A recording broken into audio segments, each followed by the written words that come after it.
So here are the golden rules of level 1 for keeping the virus at bay. 1, if you're sick, stay home. Don't go to work or school.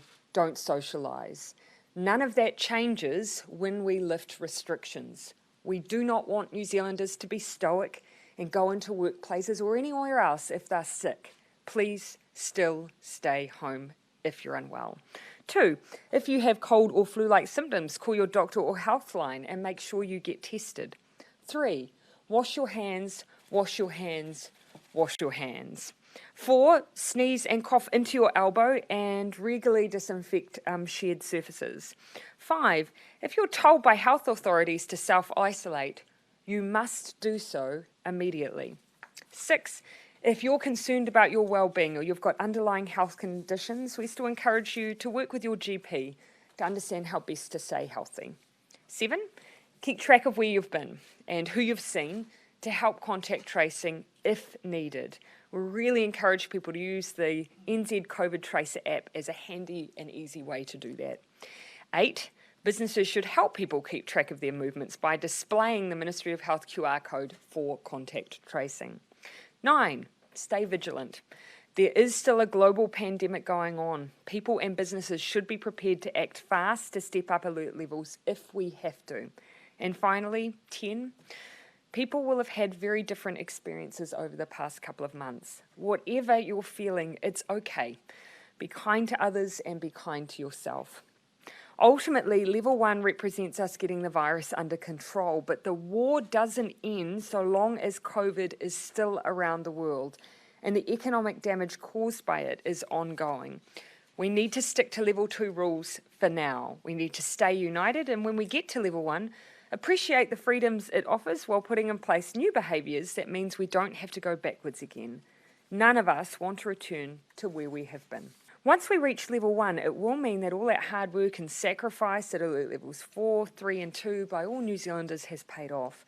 That our goal of breaking the chain of transmission and stopping community outbreak has been achieved for now. And it means lives have been saved, hospitals protected from overflow, and the job of economic recovery will be able to start faster. However, it does not mean our battle with the virus is over. COVID is still in the world, with over 100,000 new cases being reported daily, including in most of the countries we have close connections with. So at level 1, we all need to adopt new behaviours in order to keep any future cases of COVID under control, particularly public health measures like hand hygiene to reduce the risk of transmission if cases pop up, and enhanced contact tracing.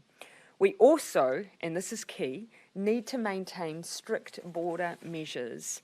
Let me be clear, the only reason we are in the enviable position of being even able to consider a move to alert level 1 is because of our strict border controls. So at level 1, that is a place where we transition from physical distancing restrictions being our number 1 defence against the virus to our borders.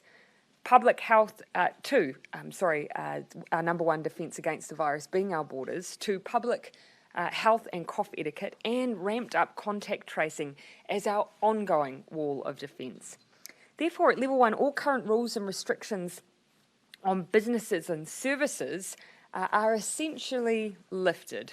All the rules for hospitality, such as single service, separated tables, and people being seated, all end. There is no requirement for physical distancing in workplaces and in public places.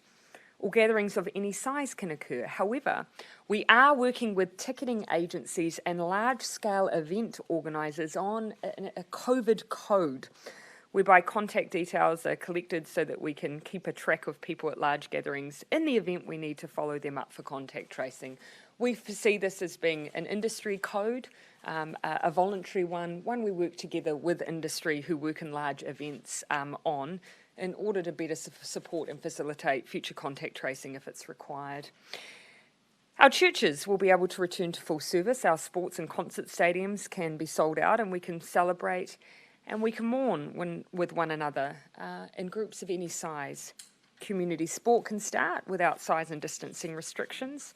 All physical separation on planes and public transport will no longer need to be in place. But while these restrictions will end when we're in the situation of moving to alert level 1, we do need new behaviours to start. In the event of a future case, it will be critical we can rapidly contact trace cases. That will still remain.